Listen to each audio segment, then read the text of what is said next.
Assalamualaikum warahmatullahi wabarakatuh. Al-Fatihah li sayyidil Arabi wal A'jam wa hadiyatan lil muallifi wa masyayikhina wa usulina al-kiram wa li futuhil ilmi khairi wal hikam. Al-Fatihah. A'udzu billahi minasy syaithanir rajim. Bismillahirrahmanirrahim. Alhamdulillahi rabbil alamin. Ar-Rahmanirrahim. Maliki yaumiddin. Iyyaka na'budu wa iyyaka nasta'in. Ihdinas siratal mustaqim. Siratal ladzina an'amta 'alaihim ghairil maghdubi 'alaihim waladdallin.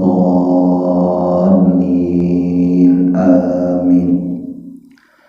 Bismillah walhamdulillah wassalatu wassalamu ala rasulillah Muhammad ibni Abdillah wa ala alihi wa sahbihi wa mawala. Amma ba'du wa'lamu anna nabiyya sallallahu alaihi wasallam qala la yanbaghi lil 'alimi an yaskuta 'an 'ilmihi wa la yanbaghi lil jahili an yaskuta 'an jahlihi. Wa bisanadil muttasili ilal imamil muallifi rahimahullahu ta'ala wa adaan naf'a bihi wa bi'ulumihi wa bikum fid daraini amin. Qala an ibni Umar radhiyallahu anhuma qala. Satu riwayat hadis dari sahabat Ibnu Umar, semoga Allah meridhoi kepada keduanya. Qala, beliau mengatakan, sami'tu Rasulullah sallallahu alaihi wasallam yaqulu, aku mendengar langsung bahwasanya Rasulullah sallallahu alaihi wasallam itu bersabda, idza ra'aitumuhu fasumu, apabila kalian melihat kepada bulan, fasumu, maka berpuasalah kalian. Wa idza ra'aitumuhu fa'aftiru, maka apabila kalian melihat bulan juga, maka hendaklah kalian berbuka. Fa in gumma alaikum, maka apabila mendung atas diri kalian, faqduru lahu, maka perkirakanlah oleh kalian lahu atasnya. Muttafaqun alaih, meriwayatkan hadis ini oleh Imam Bukhari dan Imam Muslim. Wali muslimin, dan dalam matan dalam kitab Sahih Muslim, fa in ugmiya alaikum, maka apabila mendung atas kalian, faqduru lahu, maka perkirakanlah oleh kalian atasnya, salasina yauman, yaitu menjadi 30 hari. Walil Bukhari, dan pada lafaz pada matan Sahih Bukhari dikatakan, fa'akmilul iddata salasina, maka sempurnakanlah bilangannya itu menjadi 30. Walahu fi hadisi Abi Hurairah radhiyallahu anhu, dan atasnya pula menguatkan pada hadis yang diriwayatkan oleh sahabat Abu Hurairah, semoga Allah meridhoi kepada beliau, fa'akmilu, maka sempurnakanlah iddata Sya'bana, akan bilangan bulan Sya'ban itu, salasina, menjadi 30 hari. Hadirin jamaah yang dimuliakan Allah subhanahu wa ta'ala, alhamdulillah, di siang hari yang penuh keberkahan ini, Allah subhanahu wa ta'ala masih memperkenankan kita, masih mengizinkan kita untuk bisa hadir dan duduk di tempat yang penuh keberkahan ini. Mudah-mudahan duduknya kita menjadi obat buat kita, duduknya kita menjadi wasilah akan turunnya keberkahan dari Allah Subhanahu wa taala. Amin amin ya rabbal alamin. Hadirin yang dimuliakan Allah, siang ini kita masih melanjutkan kajian kita hadis ahkam yang sedang membahas tentang kitab tentang puasa. Pada pertemuan yang lalu kita sudah membahas tentang kapan pensyariatkan tentang ibadah puasa. Ibadah puasa itu disyariatkan pada bulan Sya'ban pada tahun 2 Hijriah. Pada tahun 2 Hijriah saat itu pula ada penetapan wajib zakat.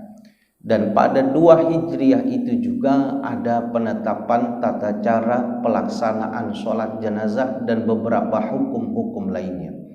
Kita juga sudah membahas tingkatan-tingkatan puasa, hukum-hukum puasa, dalil syarak, nakli dan akli tentang pelaksanaan ibadah puasa.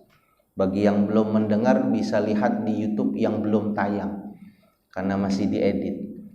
Tapi yang udah tayang yang sebelumnya akhir itu udah lebih bagus, udah ada kitab sama terjemahnya. Jadi mudah-mudahan makin jauh lebih bagus lagi editnya. Jadi yang belum biasa melihat Arab sudah terbiasa melihat Arab. Kita udah bahas kemarin semua secara perinci sejarah perjalanan puasa. Hadis yang kita baca sekarang adalah tentang kapan pelaksanaan ibadah puasa itu. Jangan bilang puasa Ramadan, iya kapan mulainya. Kayak kemarin itu tentang sholat gerhana bulan, itu pertanyaannya sama semua. Kapan pelaksanaan gerhana bulan? Habis maghrib apa sebelum maghrib? Padahal sudah jelas hadis yang kita bahas di kitab ini kita udah bahas jelas. Pelaksanaan itu kesunahan adalah pada saat memang sudah full daripada gerhana bulan, maka pada saat itulah ada syariat sunnah untuk melakukan sholat gerhana. Bukan habis maghrib atau sebelum maghrib. Kapan nongolnya itu? Itulah saat disunahkannya. Lah kalau nongolnya itu ternyata sebelum waktu maghrib, sholat haram dong. Yang bilang haram siapa? Lah katanya nggak ada sholat sesudah sholat asar. Betul, itu yang tahari, yang menyengaja. Habis asar, habis subuh itu haram melakukan ibadah sholat kecuali di Mekah. Kenapa? Itu waktu kornus syayatin, setan ngeluarin tanduk di situ. Orang yang sholat di situ seperti tasyabuh menyembah kepada setan yang keluar. Lah itu kok sholatnya boleh sebelum sholat maghrib, setelah sholat asar? Itu namanya sholat yang didahului oleh sabab namanya. Kalau orang melakukan ibadah pada waktu yang dilarang tapi didahului dengan adanya sabab bukan kesengajaan, maka sholatnya diperbolehkan. Satu contoh, habis sholat asar intinya nggak boleh sholat ya. Kalau udah selesai sholat nih, Bang Ogi semuanya, kita udah sholat asar, jangan ba'diyah asar, ketahuan banget kagak ngaji. Kenapa? Nggak ada ba'diyah asar. Kalau orang sholat qobliyah maghrib masih ketolong dia, walaupun kagak sunnah muakkadah namanya. Tapi kalau bilang, kenapa Bang Ogi? Ba'diyah asar. Waduh, saya langsung berhenti ngajar. Saya bilang, waduh percuma ngajar. Makanya ada manfaat direkam itu, nanti bisa flashback, cari lagi tuh rekaman yang itu. Nah, kita udah sholat asar nih. Selesai sholat asar nggak ada sholat lagi. Kita pulang ke rumah, istri kita nyolek. Ayang, itu Haji Katab meninggal. Innalillahi. Kapan? Tadi zuhur. Udah disolatin. Ini mau disolatin jam 5 mau disolatin. Kita udah sholat asar. Boleh nggak kita sholat jenazah? Boleh. Kenapa? Kita baru tahu sababnya itu kematian baru datang setelah kita melaksanakan sholat asar. Sebabnya mendahului itu. Sebabnya apa kita sholat? Ada kematian. Kalau nggak ada kematian kita nggak sholat kan haram. Tapi kalau ada orang meninggal, kita tahu meninggalnya zuhur, mau disolatinnya memang jam 5. Kesepakatan keluarga. Kenapa? Nunggu anaknya yang di Brunei Darussalam baru sampai. Maka kita yang tahu mau disolatkan jam 5 nggak boleh sholat asar dulu, nunggu sholat jenazah dulu baru sholat asar. Kalau kita sengaja sholat asar dulu baru sholat jenazah, itu namanya tahari, itu yang dosa. Begitu juga gerhana, dia turunnya berapa? 17.36 misalkan sempurna. Udah masuk maghrib belum? 5 menit lagi belum? Kalau saat itu sudah sempurna, saat itu perintah melakukan sholat gerhana. Sholat 2 rakaat. Kalau sholatnya sendiri nggak pakai khutbah, tapi kalau sholatnya berjamaah kena khutbah dia. Khutbah selesai, singkat, tutup, langsung melakukan sholat maghrib, zikir, doa bareng. Pertanyaannya lucu gitu. Kapan nih? Nggak dosa gitu. Aduh, saya bilang. Kan udah dikasih tahu sholat yang ada sababnya itu nggak ada masalah di situ. Bisa dipahami. Jadi jangan pertanyaan itu yang justru yang nanya guru-guru juga dalam arti ya berarti belum paham tentang 5 waktu yang diharamkan. Kalau ada sabab yang mendahului boleh. Nih, kita mau sholat hajat atau kita mau sholat istikharah. Ya jangan habis asar. Kenapa? Kan bisa waktu yang lain. Sebabnya bisa nanti. Jangan habis asar, dosa. Tapi kalau yang sebabnya memang mendahului, tidak bisa tidak, maka boleh sholat di situ. Gerhana, sholat jenazah, ataupun hal apapun yang di luar dugaan, boleh pada waktu yang diharamkan. Lidorurah. Kalau itu pas keluarnya. Kalau nungguin udah, ya bukan sholat gerhana, gerhananya udah boleh. Gitu. Makanya penetapan waktunya diberitahukan, jangan ditulis ba'da maghribnya. Gitu. Bagus itu sampai sholat khutbah sampai gerhananya hilang, khutbahnya jangan lama-lama, tutup sholat maghrib, doa bareng, dapat kesunahan. Bisa dipahami. Nah, kita bahas tentang kapan pelaksanaan pelaku ibadah puasa Ramadan ini. Maka di sini ada hadis yang diriwayatkan oleh sahabat Ibnu Umar. Ibnu Umar bilang begini, saya mendengar langsung Rasulullah SAW mengatakan, apabila kalian melihat bulan, maka saat itulah kalian melakukan ibadah puasa. Begitu pula kalau kalian melihat bulan, fa'aftiru, maka bagi kalian itu pula untuk melakukan buka puasa, artinya lebaran. Melihat ini ada 2 pemahaman dari ulama-ulama kita, khususnya di negara kita ini masyhur itu.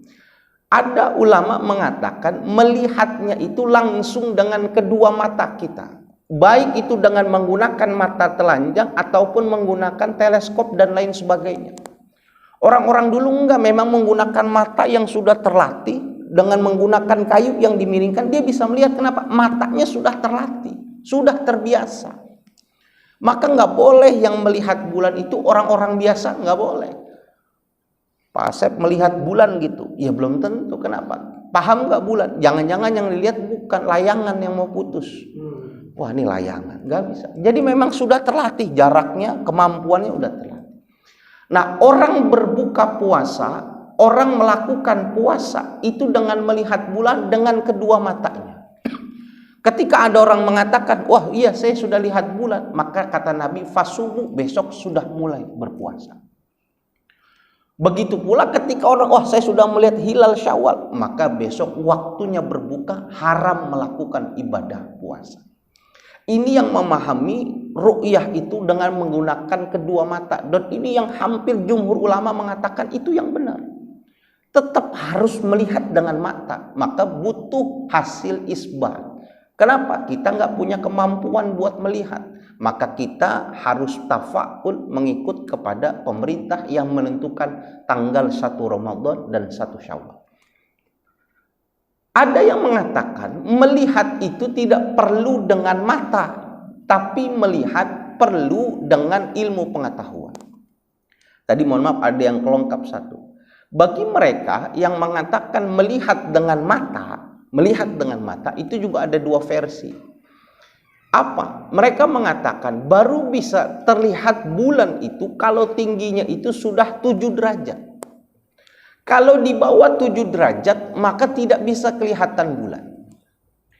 Tapi ada yang mengatakan, jangankan 7 derajat, 2 derajat aja sudah kelihatan. 5 derajat sudah kelihatan. Sehingga orang yang ru'yatul hilal saja itu, ada yang berbeda pendapat. Cakung itu lebih dulu melihat. Sehingga orang yang meyakini disumpah, orang sekitarnya itu puasa lebih dahulu. Ru'yahnya, karena dia sudah melihat lebih dulu. Tapi yang mengatakan di bawah 7 derajat harus ke atas 7 derajat, dia mengatakan nggak kelihatan. Itu jangan-jangan biasnya matahari. Intinya harus melihat.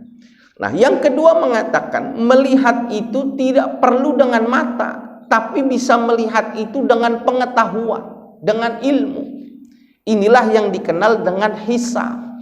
Yang pertama dikenal dengan ru'yatul hilal, yang kedua adalah hisab.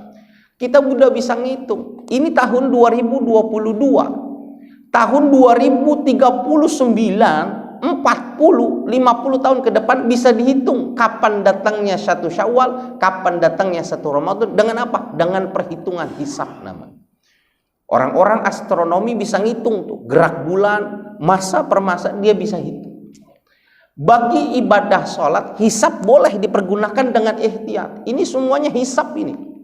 Ini nggak ada yang ru'yah. Siapa yang tadi ngelihat ke depan? Saya nggak ngelihat ada satpam ngeliatin zuhur, nggak ada. Ini pakainya, ini hisab ini. Ini diperhitungkan jam. Ada jam seumur hidup itu ada. Boleh dibeli, udah dijual murah itu. Kenapa? Itu sudah ada ihtiyat. Bulan Januari di bawahnya ada, kalau masuk Desember tambah 1 menit, ini kurang 1 menit, itu ada jam. Kenapa? Udah dihisap, hitungan patennya ada. Bagi mereka mengatakan kita bisa menghitung dengan hisab, tapi bagi ulama, jumhur ulama mengatakan nggak cukup dengan hisab, tapi harus disertai dengan ru'yatul hilal. Hisabnya ngasih tahu nih, ini mau akhir bulan Sya'ban nih, bisa jadi besok puasa. Jangan langsung ditentukan besok puasa, tapi lihat ru'yatul hilalnya dulu. Kalau sesuai ru'yatul hilal mengatakan puasa besok, berarti sesuai dengan hisab. Kalau belum, jangan puasa dulu. Tapi mereka meyakini enggak, dengan hisab lebih cepat sehingga menghindari ikhtilaf di situ. Bagi mereka yang meyakini, silakan teman-teman Muhammadiyah, Dewan Tarjih silakan. Tapi apa yang mereka katakan hujahnya menjadi pertanggungjawaban di hadapan Tuhan. Kita ikut pendapat jumhur ulama, ikut apa kata pemerintah. Pemerintah menetapkan besok, lusa. Kalau dalam keadaan normal bisa diketahui dengan mata, dengan hisab bisa diketahui, maka ketika diumumkan puasa, kita wajib puasa. Tapi kalau ada masalah, fa'in ugmiya alaikum, apabila terjadi mendung, awannya gelap kayak hari Senin kemarin, hari Selasa kemarin semalam pun di Bogor gelap. Mendung, awan yang tertutup, ada asap kabut yang menutupi sehingga tidak bisa melakukan ru'yatul hilal, iddata salasina yauman, maka bulan Sya'bannya digenapkan menjadi 30 hari. Ingat, kemarin saya bilang puasa itu syariat puasa 2 Hijriah. Tanggal 1 Hijriah itu dimulai pada saat Nabi hijrah dari Mekah ke Madinah, baru mulai tahun Hijriah tuh.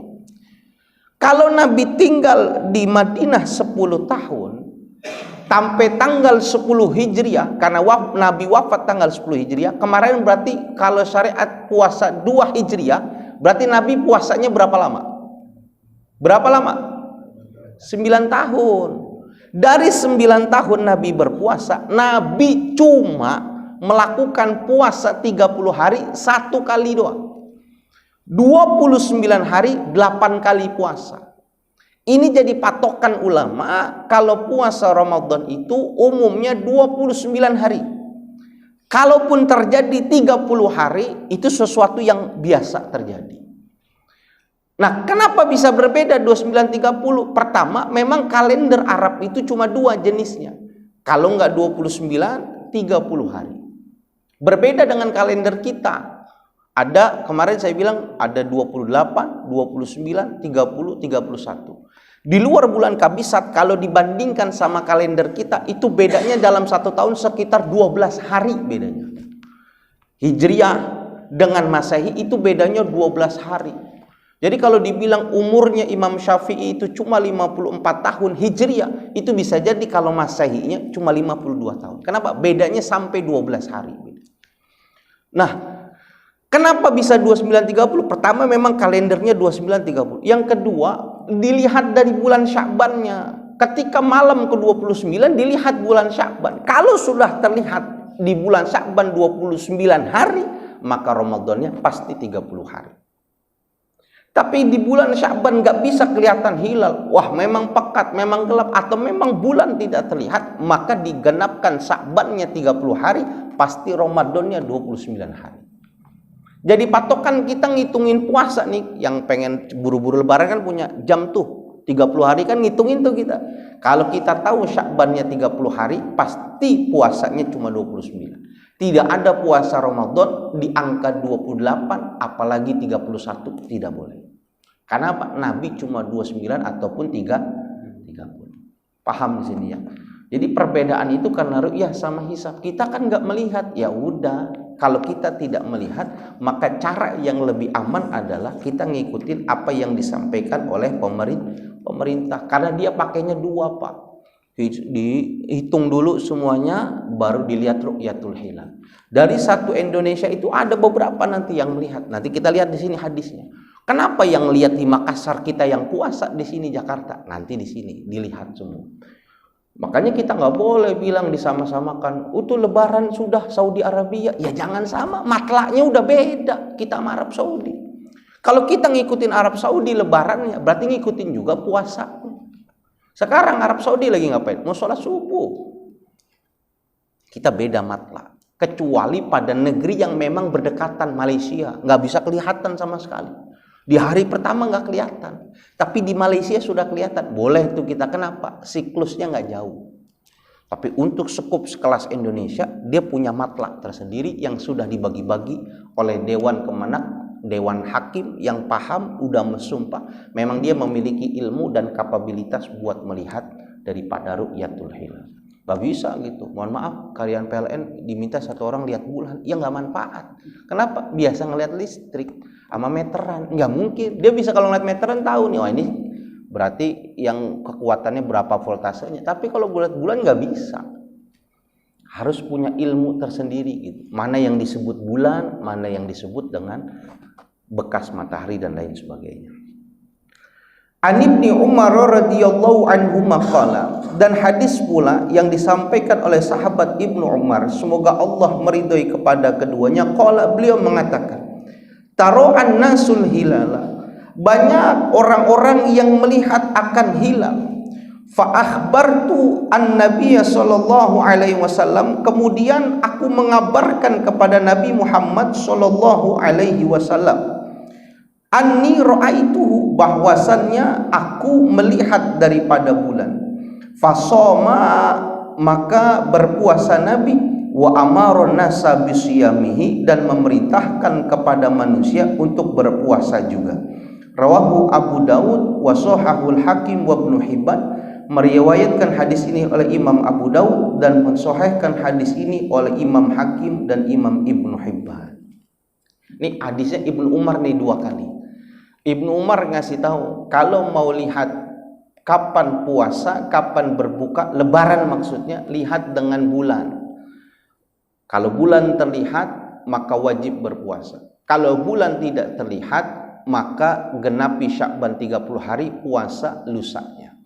Nabi ngasih tahu, ngajarin kepada sahabat-sahabatnya, ayo tata cara melihat bulan begini. Maka taronasa, sahabat-sahabat pada lihat bulan. Diajarin sama Nabi lihat bulan. Maka salah seorang sahabat Nabi yang melihat bulan ini, sahabat Ibnu Umar ini, kasih kemampuan oleh Allah bisa melihat bulan gitu dengan mata telanjangnya. Ketika dia sudah melihat, maka dia lapor sama Nabi Muhammad, ya Rasul, tadi saya sudah berhasil melihat bulan. Kau yakin melihat bulan? Yakin. Maka Nabi mengatakan, berarti besok saya puasa, dan tolong perintahkan kepada sahabat-sahabat yang lain untuk melakukan ibadah puasa. Artinya apa? Dulu dalam hadis yang lain dikatakan, orang kalau mau dikatakan melihat bulan itu syaratnya ada 2. Pertama, dia laki-laki yang merdeka. Yang kedua, syaratnya itu harus dilihat dengan 2 orang. Melihat bulannya harus 2 orang. Ditunjuk oleh Indonesia Kemenak yang melihat mana? Jakarta sama Makassar. Yang melihat cuma Jakarta doang, 1 orang saja. Maka tidak boleh melakukan ibadah puasa. Awalnya itu, yashhadani, 2 orang yang melihat. Tapi karena hadis ini Ibnu Umar sendiri yang bisa melihat, yang lain gak bisa melihat, Ibnu Umar doang yang bisa melihat, dan Nabi berpuasa, Maka oleh karena itu Nabi mengatakan, dasar ini ulama mengatakan, satu orang yang adil, laki-laki yang merdeka sudah bisa disumpah nanti, sudah bisa seseorang melakukan ibadah puasa, dan pimpinan wajib memberitahukan untuk pelaksanaan ibadah puasa. Satu orang doang kalau untuk melakukan ibadah puasa. Tapi kalau Syawal harus 2 orang. Kenapa? Ihtiyat di situ. Kalau awal cukup 1 orang nggak apa-apa. Nggak kelihatan. Semua nggak kelihatan. Maka Menteri Agama pasti bilang besok tetap tidak puasa, lusa puasanya. Tapi kalau ada satu saja yang melihat, satu Indonesia, satu Makassar yang melihat, maka besok sudah wajib berpuasa. Walaupun bedanya 2 jam. Kenapa? Matlaknya sama. Perbedaan waktunya tidak jauh. Satu orang saja. Ini wajib orang ini. Tapi sekali lagi sekarang tidak bisa orang melihat sendiri. Harus dari Dewan Kemenak. Harus dari Kementerian Agama, orang-orang yang ditunjuk untuk melihat. Kapan pelihatnya itu? Dilakukan pada tanggal 29 Sya'ban. Itu malamnya itu. Nah, di tanggal 29 Sya'ban ini, di bulan Sya'ban ini, di tahun keberapa Hijriah gitu, ada sahabat dalam sahabat Salman Al-Farisi yang cerita. Ini ada dalam kitabnya Imam Baihaqi, Syu'abul Iman. Ada juga diceritakan oleh sahabat Ibnu Huzaimah di dalam kitab Sahih Ibnu Huzaimah. Di situ Rasulullah SAW itu berpidato. Di Sya'ban ini akhir-akhir mau puasa, Nabi berpidato. Yang pidato ini harus disampaikan kepada setiap orang yang beriman tentang betapa mulianya bulan suci Ramadan. Sekarang kita masih jauh nih, tapi dengan pidato Nabi diharapkan orang nanti di Ramadan datang itu udah nggak ada alasan lagi nggak berpuasa. Kemarin sudah dibacakan hadisnya, 1 hari saja orang meninggalkan puasa di bulan Ramadan, 1 hari saja dengan sengaja, bila uzrin, nggak ada uzur, dia bayar puasa 1 tahun lamanya, mengganti 1 hari Ramadan, itu nggak bisa kebayar kalau yang tidak berpuasa tanpa uzur. Nah, hadis itu mengatakan, Rasul mengatakan dari sahabat Salman Al-Farisi, Nabi berdiri di hadapan ribuan sahabat-sahabat Nabi di Madinah. Nabi mengatakan, ayyuhan nas, qad azallakum syahrun azimun, syahrun mubarak. Wahai manusia seluruhnya, sesungguhnya sebentar lagi akan datang kepada kalian syahrun azimun, bulan yang agung, syahrun mubarakun, bulan yang diberkahi oleh Allah. Ini Nabi yang bilang. Jadi yang bilang bulan Ramadan bulan berkah itu bukan ustaz, bukan kiai, tapi Nabi yang bilang bulan Ramadan itu adalah bulan yang agung, bulan yang berkah. Apa maknanya berkah? Berkah ziyadatul khair fima huwa sya'nil khair. Bertambahnya kebaikan yang sejatinya sesuatu itu sudah baik, tapi bertambah lagi. Udah bagus, tapi bertambah bagus. Itu namanya mubarak. Contohnya begini, kalau saya kasih gambar. Pisang, orang makan pisang itu udah bagus. Makanan yang dianjurkan sama Nabi dimakan sebelum makan itu makan pisang supaya pencernaannya bagus, halus, baru makan yang kasar.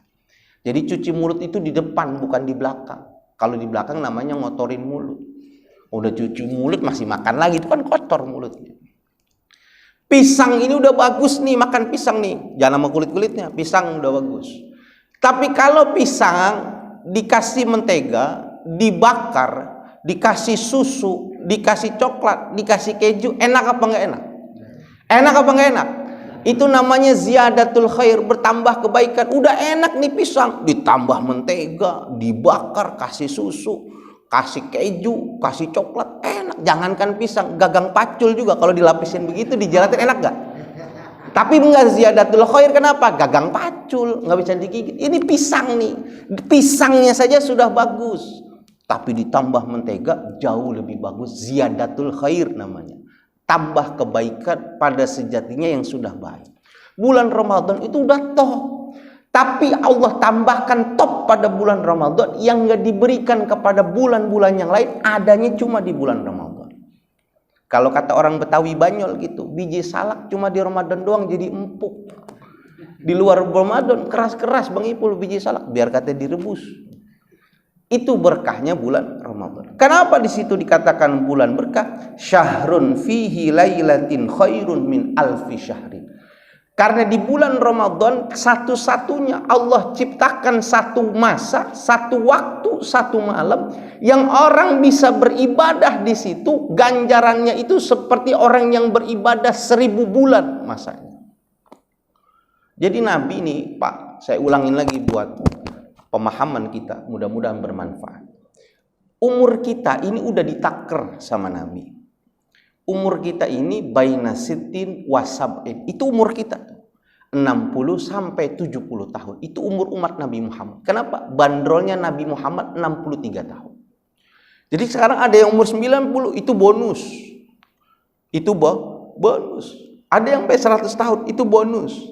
Tergantung amalnya, tergantung silaturahimnya. Semakin banyak silaturahimnya, semakin panjang umur. Tapi bandrol kita 60 sampai 70 tahun. Dalam kitab tafsir Ibnu Katsir diceritakan, Nabi diceritain sama malaikat Jibril. Nah Rasul, itu ada kaum Bani Israel. Hebat. Kenapa hebat? Dia bisa ibadah 1000 bulan tanpa diselingi dengan kemaksiatan. Berapa 1000 bulan? Itu 83 tahun lewat 4 bulan. Itu ibadah.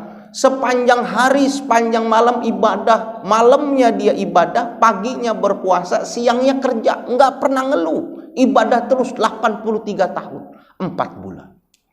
Nabi diceritain kebaikan-kebaikan orang itu sampai Nabi ngelus dada gitu. Ya Allah, enak banget bisa ibadah kayak begitu. Kenapa Nabi ngelus dada? Umat saya aja nih, umurnya cuma 60 sampai 70.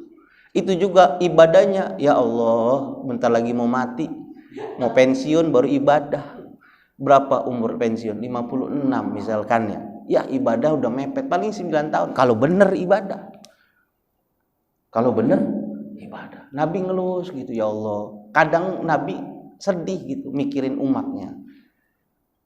Nabi pengen umatnya gak kalah gitu. Nabi diem tapi dalam hati minta gitu. Maka kata Allah gini, ya Muhammad, umur umatmu memang gak panjang. Tapi Allah berikan karunia, ada satu malam yang disebut dengan malam Lailatul Qadar. Nanti saya gak cerita, nanti aja Ramadan. Panjangan kalau cerita Lailatul Qadar.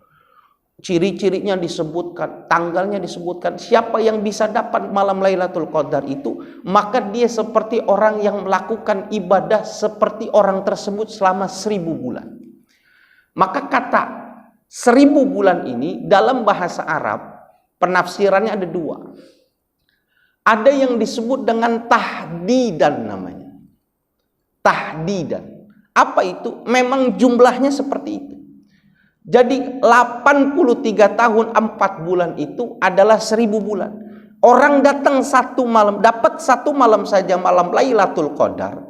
Dia ibadah pada malam itu sampai dengan waktu pagi dalam keadaan taat. Dia sama seperti orang yang ibadah 83 tahun 4 bulan. Tahdidan namanya. Sesuai dengan ukurannya. Jadi kalau 10 kali dapat malam Lailatul Qadar berapa? Seperti orang ibadah 830 tahun lebih 40 bulan. Kalau dapatnya 10. Jadi umur pendek kualitas ibadahnya luar biasa. Ini kalau dipahamin tahdidan. Tapi kalau dipahamin tamsilan namanya, perumpamaan. Di dalam bahasa Arab, kata yang paling tinggi itu 1000, itu udah paling tinggi. Nggak ada lagi bilangan di atas 1000. Kalau kita kan sampai triliunan ya. Kalau Arab itu 1000, paling mentok, nggak ada lagi. Kalau 1.000.000 berapa? Alfu alfin. 1000-nya 1000. Jadi 1000-nya, bener bahasa Arab paling mentok di 1000. Jadi kalau mau 1.000.000 berapa? Alfu alfin. 1000-nya 1000. Berarti 1000 kali 1000 berapa? 1.000.000. Mentok tuh. Kayak kita dibilang gini, berapa banyaknya butiran pasir di lautan. Kita banyak ribuan. Coklat tenggo kan berapa tebalnya? Ribuan gitu. Jadi kalau bahasa Arab itu 1000 paling besar. Kalau dimaknai tamsilan, maka orang yang bisa dapat malam Lailatul Qadar adalah orang yang mendapatkan pahala ibadahnya itu yang luar biasa, tidak terhitung. Kenapa? Itu lebih banyak daripada 1000. Kalau di Indonesia triliunan, ya lebih banyak daripada ribuan triliun. Kenapa? Udah mentok. Seakan-akan diajarkan sama Nabi, nggak tahu ganjarannya berapa. Begitu besarnya orang yang dapat malam Lailatul Qadar. Tamsilan namanya. Lebih, bukannya sama, lebih. Kenapa? Kalau seandainya ada lagi yang lebih dari 1000 bulan dalam bahasa Arab, pasti kata Nabi dapat pahalanya lebih banyak lagi. Makanya jangan sampai nggak dapat tuh malam Lailatul Qadar. Nanti kalau ada pengajian kita lihat pendapat Imam As-Sazili bagaimana cara mendapatkan malam Lailatul Qadar. Jangan bilang, saya mau kerja Ustaz aja yang ngurusin. Enggak. Banyak orang yang justru dapat Lailatul Qadar itu karena niat dia, walaupun kerja dia dapat. Di Damai tahun yang lalu saya dapat tentang Lailatul Qadar. Tahun yang lalu saya ingat banget itu. Itu yang dapat malam Lailatul Qadar itu orang yang lagi mancing di kalinya Pondok Indah tuh. Jadi kalau turunan Pondok Indah pintu PIM 1 di kalinya tuh, itu orang Betawi lagi mancing dapat Lailatul Qadar.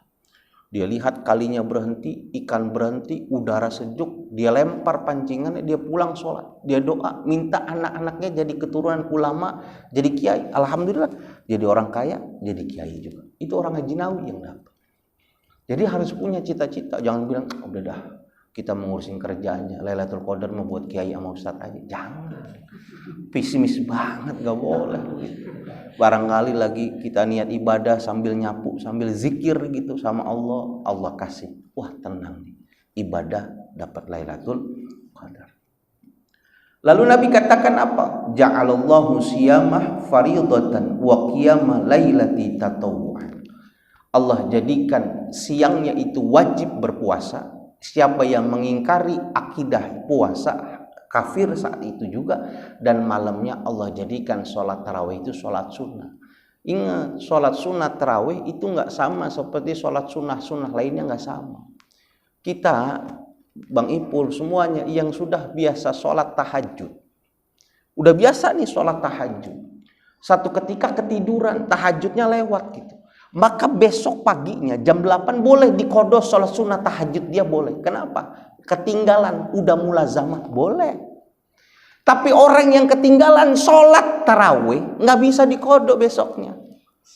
Besok sholat 10 kali diketawain. Apalagi lepas Ramadan, habis Syawal, lu sholat apa? Tarawih, kodok yang kemarin gua tinggal. Bego.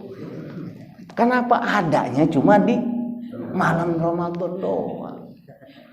Kita kan gua 1, 2, 3 rame. Sininya sepi. Rame lagi kapan? 27, 28, 29. Gitu mau ngarepin Lailatul, itu mah enggak Lailatul Qadar. Itu Nabi yang bilang. Syahrul Mubarak, bulan yang berkah. Sampai Nabi mengatakan, man taqarraba fihi bi khaslatin min khisalil khairi kana kaman adda faridatan fi masiwa. Orang yang mau ibadah sunnah saja di bulan Ramadan ini, nambah ibadah sunnah, Allah kasih ganjaran seperti orang yang melakukan ibadah wajib. Wa man adda fihi faridatan kama kana adda sab'ina faridatan fi masiwa. Ibadah wajib yang dilakukan tepat waktu dengan baik, Allah ganjar 70 kali lipat ganjaran. Kenapa? Bulan berkah, bulan di mana Allah obral kebaikan dengan sebaik-baiknya. Nabi mengatakan dalam pidatonya juga, wa huwa syahrus sabri wa sabru sawabuhu al jannah. Bulan Ramadan ini adalah bulan Allah mengajarkan kesabaran. Iman itu dibagi menjadi 2, kata Allah. Iman ini kalau dibelah menjadi 2. Apa? As-sabru wa syukur. Sabar dan syukur. Orang yang sabar, orang yang syukur, pasti ganjarannya surga. Makanya orang yang berpuasa, itu ganjaran paling kecilnya dari kesabaran puasa. Itu paling kecil, ganjarannya surga itu paling kecil. Tapi balasan orang yang sabar pada saat puasa itu paling tinggi tingkatannya, itu enggak kehitung. Innama yuwaffas sabiruna ajrahum bighairi hisab. Dibayar tunai oleh Allah bagi orang yang sabar melakukan pada saat ibadah puasa itu dengan balasan yang enggak terhitung. Paling rendahnya surga. Dilatih. Makanya di bulan Ramadan itu banyak tuh ujiannya tuh. Dipancing kita untuk tidak sabar dalam hati. Minimal apa? Suuzon dalam jiwa. Ya kan? Suuzon dalam datang kantor, ya kan? Lihat di meja kantor, kopi, batang rokok, dus makan gak diberesin. Kita nggak ngomong, tapi dongkol kita. Mentang-mentang atasan, bisahur kagak diberesin, itu bak sampah buat apa? Itu udah nggak sabar tuh hatinya. Orang-orang yang nilai puasanya tinggi, dari hati aja dia udah nggak mau dia ngotorin hati sama lisan. Makanya dia bilang bulannya bulan kesabaran. Lihat temannya, ya kan, di sini ada bekas nasi, dia bilang apa? Pasti sahur yang kedua ini, model-model 5 nggak bakal puasa. Itu hatinya udah kotor. Itu syahrul Ramadan, syahrul sobri, bulannya orang bersabar. Wa syahrul muasah, bulannya kasih sayang, bulannya orang saling memberi. Di tanah Betawi itu ada tradisi, di tanah Betawi itu kalau mau buka puasa itu saling kirim tuh bentuk kasih sayang. Yang ini masak kolak dikirim ke rumah ini. Ntar dari sana kita dapat apa? Dapat es buah. Dari sini dapat salak singkong, puter-puter. Syahrul muasa, bulan kasih sayang, bulan saling berbagi. Yang tadinya nggak ada jadi ada. Ada yang ngirim gorengan, ada yang ngirim. Itu syahrul muasa. Wa syahru yazdadu fihi rizqul mu'min, yaitu bulan di mana Allah Subhanahu wa taala menambahkan berbagai macam kebaikan bagi orang yang beriman. Yang dagang berkah, yang dagang. Wah, dadakan itu. Dagang bubur sumsum, rizkinya tambah. Jangankan orang Islam, orang Cina kalau ditanya maunya Ramadan itu setahun berapa kali, dia minta 4 kali. Kenapa? Baju yang mesen banyak, yang mesen sarung banyak. Itu sarung yang dibaca made in Cina itu. Engkau itu yang itu dia, kita mesen sama dia. Gajah duduk, gajah melonjor, gajah berak, itu punya Cina. Dia seneng, itu yang untung orang Cina. Gimana kita orang Islam? Tapi kan bedanya apa kita? Malah datang Ramadan, kitanya yang pusing gitu. Boro-boro melakukan ibadah puasa, pusing mikirin lebaran, baru besok mau puasa. Baru mau mulai puasa yang dipikirin lebaran. Karena intinya Ramadan kata dia mudik, mampus. Lucu, Cina mah seneng tuh, sirup dicetak, kongguan nongol. Kongguan nggak ada nama Islam kongguan. Dari mana? Cina. Cuma produknya halal. Ya, itu nongol semua. Dia bilang kalau bisa Ramadan 4 kali kata dia. Makin kaya. Kenapa orang Islamnya yang nggak seneng? Gak puasa, narik kabel. Udah nggak ada malunya lagi. Nauzubillah min zalik. Maka dikatakan qalu laisa kullan najidu ma yuftiru shaim. Nabi bilang hadza sahru syahwat. Bulan Ramadan itu bulan berbagi. Bulan di mana dianjurkan menjadi orang yang dermawan, pahalanya besar. Maka sahabat mengatakan laisa kullu najidu ma yuftiru shaim. Ya Rasul, bagaimana kalau kami nggak bisa memberikan hadiah kepada orang yang berpuasa, apalagi berbuka puasa di situ? Kan Nabi bilang yang ngasih ganjaran berbuka puasa itu dibalas seperti orang yang berpuasanya itu. Kalau mau bagus itu, kasih orang yang memang kita tahu dia beribadah. Satu masjid, kita kasih nih buka puasa nih. Itu ganjaran puasanya itu beda-beda. Kita kan dapat ganjaran pahala seperti dia tanpa mengurangi pahalanya. Itu ganjaran yang kita kasih buka beda-beda. Kenapa? Ada orang yang kita kasih buka, itu dia dari habis subuh, tidur bangun 2:30. 2:30 bangun sholat apa? Sholat zuhur, habis mandi ketiduran lagi, bangun 5:30. Itu nggak ada ibadahnya itu. Dibandingkan orang yang memang habis subuh ibadah, kerja, cari nafkah, siang istirahat, sore baca Al-Quran sampai maghrib, itu ganjarnya lebih besar itu. Jadi kata Nabi, kalau mau bagi buka juga carinya yang bagus. Siapa? Santri yang memang ibadah. Bagusnya yang orang lagi. Cuma kan orang anggapnya di masjid udah bagus, tapi belum tentu amal ibadahnya sama. Itu kata Nabi ganjarannya besar. Lalu sahabat bilang, kalau kita nggak bisa ngasih buka puasa bagaimana Nabi? Karena memang nggak punya. Maka Nabi mengatakan aufit tamrah, walaupun hanya 1 korma saja kasih. Nggak punya Nabi, au syurbati ma'in, atau minimal seteguk air. Apa namanya? Aqua gelas minimal. Jangan sampai nggak dikasih gitu. Kasih ini Pak. Bagusnya lagi nih, aqua gelas dibungkus sama nasi padang sembok. Pakai rendang dah, sama sambal, sama ayam. Udah bagus dah tuh. Ya kalau enggak ya airnya doang. Airnya doang. Jangan sampai enggak tuh. Awal labanin atau dari susu. Ini umumnya di sana gitu. Jadi artinya jangan sampai kita nggak ngasih nih. Maksud saya jadiin tradisi Pak. Kalau saya gampang gitu. Kenapa? Saya di pesantren gitu. Bareng sama santri-santri gitu. Tinggal lebihin dikit kita ganti. Kalau setiap Ramadan gitu ke rumah nanti ngambil korma. Ntar habis putra 1 orang 3 biji. Kita beli yang 5 kilo, kadang dikasih 5 kilo cuma 315. Kita kasih gitu, enak gitu. Tapi kan antum bagaimana jadiin tradisi? Nah gitu udah minimal mau buka beliin es teh, beliin gorengan, niat. Nanti ganjaran bukanya itu Allah kasih lebih buat kita. Jangan sampai enggak gitu. Kalau lagi ada rezeki, tapi jangan dipaksain. Kalau ada rezeki aja. Bagusnya tadi aqua dibungkus sama bok nasi padang. Boknya itu lebih bagus lagi. Enggak, bukan. Ada nasi padangnya. Tega bener kalau cuma boknya doang. Lalu terakhir Nabi mengatakan wastaksaru fihi min arba'i khisalin. Kalau ketemu Ramadan nih ada 4 bacaan yang jangan sampai tidak dibaca. Kan kita tahu ya Ramadan itu dibagi 3. Awaluhu rahmah, itu kasih sayang Allah. Wa ausatuhu maghfirah. Yang kedua 10 yang kedua itu ampunan Allah. Yang ketiga wa itqun minan nar, pembebasan dari api neraka. Kita jangan carinya yang itqun minan nar doang. Kita kan itikaf 10 malam terakhir kan. Jangan, kalau mau bagus itu dapetin dari awal sampai akhir. Rahmah itu SD. Maghfirah itu SMP, itqun minan nar itu SMA. Kalau mau dapat SMA itu pasti SD dulu.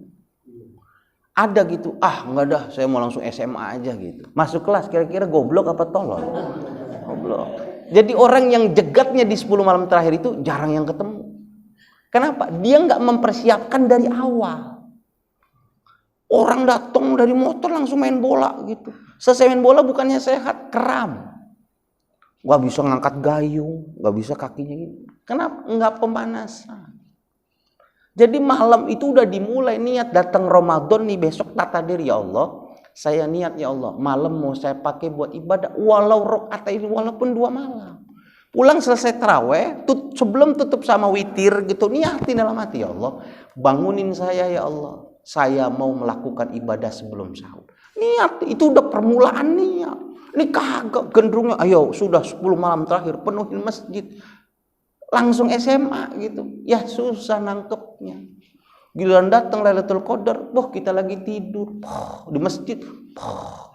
Enggak dapat. Kenapa? Jegatnya di akhir. Niatnya dari pertama. Maka kata Nabi, ini dikasih sama Nabi. Ada 4 bacaan. Kalau mau dapat malam Lailatul Qadar, baca 4 ini nih. Jangan sampai enggak dibaca. Apa yang dibaca oleh Nabi? Pertama, fasyahadatu alla ilaha illallah. Bersyahadat kepada Allah Subhanahu wa taala. Wa tastaghfiru, memohon ampun kepada Allah. Nas'alukal jannah, memohon akan surga. Wa na'udzubika minan nar, dan minta terhindar dari api neraka. Asyhadu an la ilaha illallah, astaghfirullah. Nas'aluka ridhaka wal jannah wa na'udzubika min sakhatika wan nar. Asyhadu an la ilaha illallah, astaghfirullah. Nas'aluka ridhaka wal jannah wa na'udzubika min sakhatika wan nar. Baca ini. Ini orang baca ini dari awal sampai akhir Ramadan. Berapa seharinya? Anak SD itu biasanya baca 300 kali.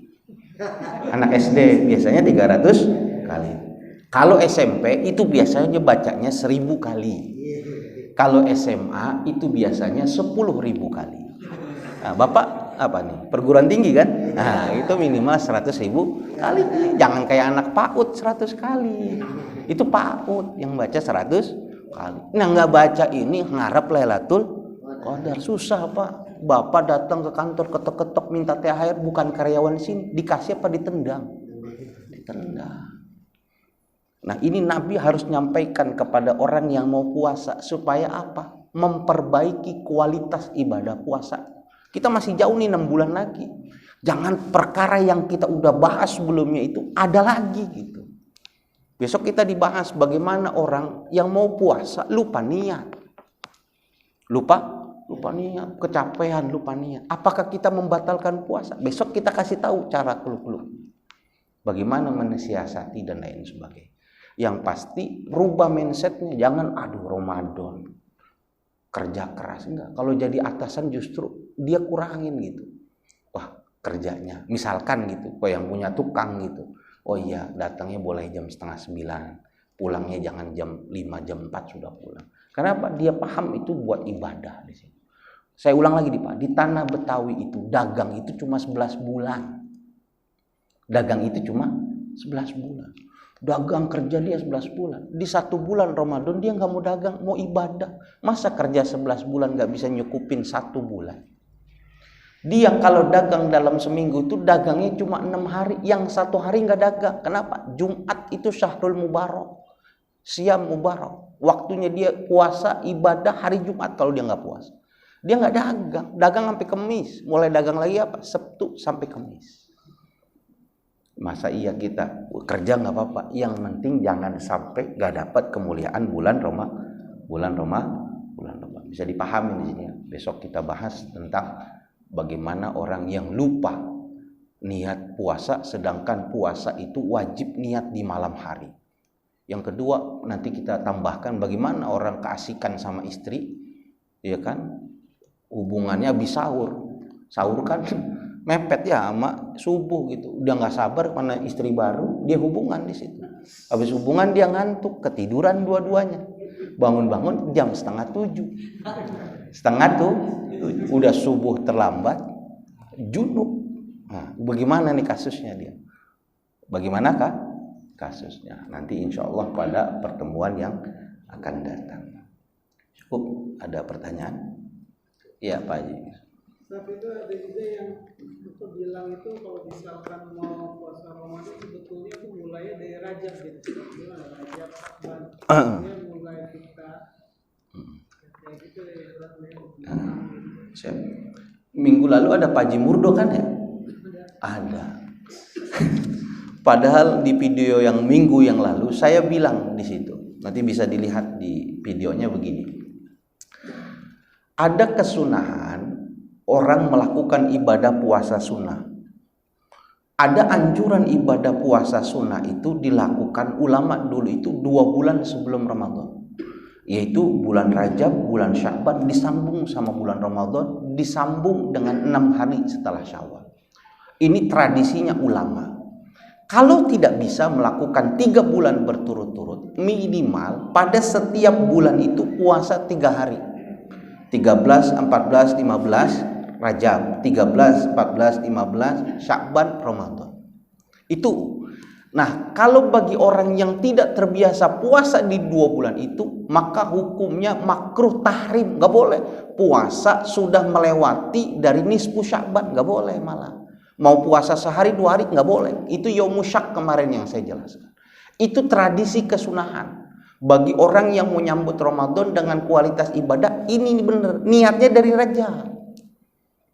Bulannya Nabi, bulannya Allah, bulannya kita. Syahrul ummati. Itu siapinnya dari situ. Itu orang-orang yang benar begitu. Udah masuk Rajab nih. Dia udah minta maaf. Udah keliling dia. Bukan lebaran, Rajab. Kenapa? Mau mulai puasa. Kan masih lama kong. Iya, tapi yang namanya beres-beres rumah, yang bagus tuh dari sekarang. Kalau datangnya tamu mendadak, seradak seruduk, capek Pak beresin. Tapi kalau nata hati dari sekarang, itu udah bagus. Dia puasa, siap. Rajab dia lewat, Syakban dia lewat, dia sambung sama Ramadan. Ganjarannya besar. Memang itu yang dilakuin ulama. Kita Senin Kamis aja berat. Gimana? 3 bulan. Maka minimal ayyamul bid 3 hari. Nggak sanggup nih Pak, jangan puasa setelah nisfu Syakban kecuali kemarin yang diperbolehkan. Kalau memang sudah terbiasa, kenapa? Takutnya nanti dia sakit. Tumben banget gitu. Gua puasa, mau nyambut Ramadan. Dia puasa tuh, pas Ramadan sakit, dosa dia. Jadi itu tradisi. Ulama ada yang mengatakan itu sunnah puasa 3 bulan itu. Tapi bukan menjadi patokan sunnahnya sunnah muakkadah. Enggak, bagusnya mempersiapkan tamu jauh-jauh hari. Kenapa? Kan Ramadan udah tahu bulan 9. Kita udah tahu nih namanya atasan, besok tanggal 13 datang. Bodoh orang kalau nyerwes beres, masang panggung tanggal 12 malam, itu bodoh banget gitu. Wah, punyang dia, son belum datang, tenda belum dipasang, tuh nyer-nyeran. Mana persiapan lu? Katanya lu cinta sama gua. Katanya gua bulan agung, tapi kok lu nggak begitu? Jangankan datang atasan, datang mertua aja kita seradak seruduk, punyang. Belum masak, belum ini, belum beres ini, baju masih di kamar. Wah, repot. Tapi kalau yang apik dari Rajab dia udah siap. Sunnah. Sunnah. Nah, minimal 3 hari. Kalau nggak bisa, yang penting Ramadan puasa. Jangan sampai saya lihat gambarnya petir geledek di sini. Wah, nggak puasa. Baju biru lagi kan. Waduh. Bawa tangga, saya lihat mobil distrik parung lagi. Waduh, saya kan nggak enak juga, mau lapor mana ya kan? Yang ada info layanan, listrik putus, ya kan nggak mungkin buka puasa. Kalau mas saya fotoin itu nih. Waduh, gimana nih teman kita nih? Kalau dia bilang alasannya dari Papua, ya nggak bisa saya tuntut, musafir ya kan? Tapi kan nggak mungkin dari Papua, wajahnya wajah Jawa. Waduh. Wallahu a'lam. Subhanakallahumma bihamdi asyhadu an la ilaha illa anta astaghfiruka wa atubu ilaik. Assalamualaikum warahmatullahi wabarakatuh.